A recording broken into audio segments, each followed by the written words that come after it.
7 decisions a day. As a company grows, the cognitive load on the founder and on everyone else in the company tends to grow with it. I've never dealt with such a brutal wave of procrastination as this time around. It came from my own product strategy. I wanted to be involved in every detail, and in doing so, I missed the turn where I should have already hired a C-level team. That situation is what pushed me to rethink and cut down my cognitive load. Imagine you've built a platform big enough to generate more problems to solve than you can imagine, and then some.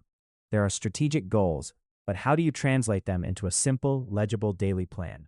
We're used to measuring productivity in tasks, hours, money, time blocks. None of that guarantees long-term sustainability for a founder or a team.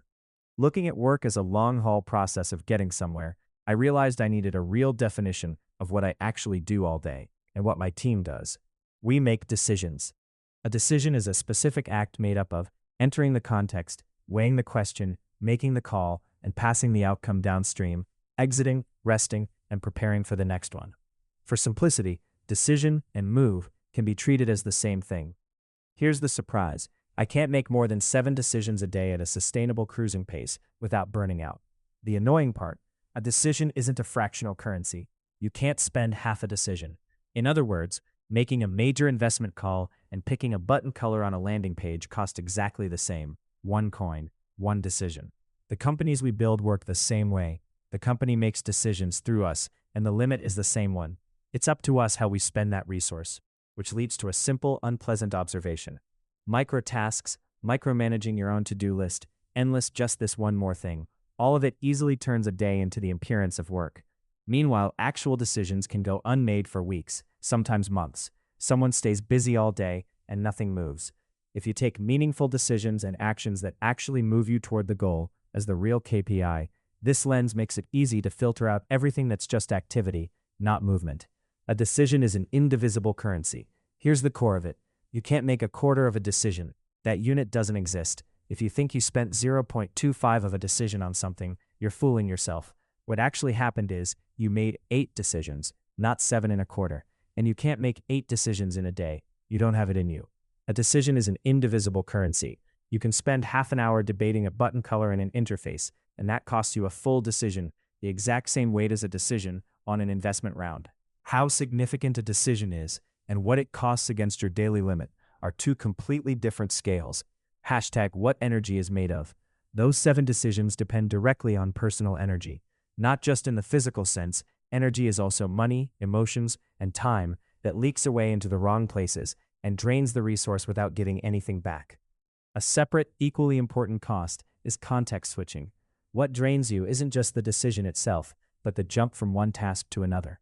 Which is why you can heroically grind yourself down, working 16-hour days, and end up making fewer decisions, not more.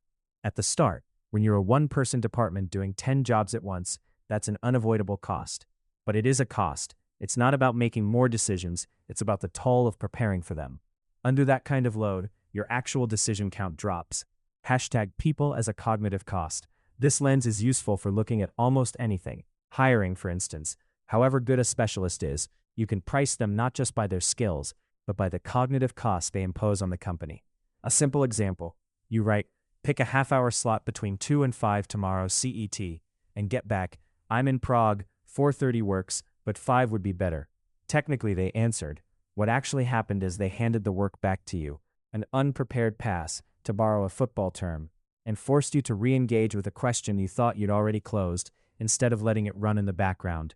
That's the cognitive cost, and it makes that specialist more expensive than their resume suggests.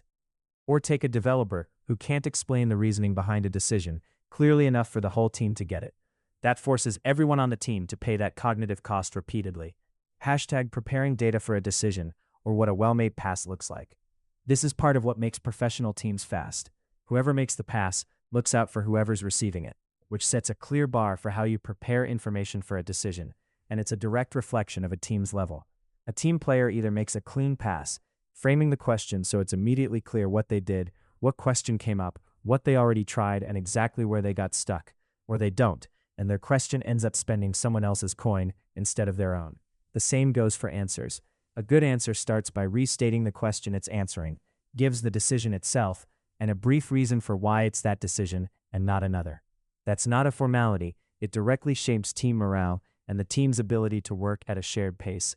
Hashtag the rule I've settled on for myself. Before I let myself get pulled into a conversation, a conflict, or unnecessary noise, I picture my coin of decisions for the day and how much I could actually buy with them versus spending them on something low quality or off target.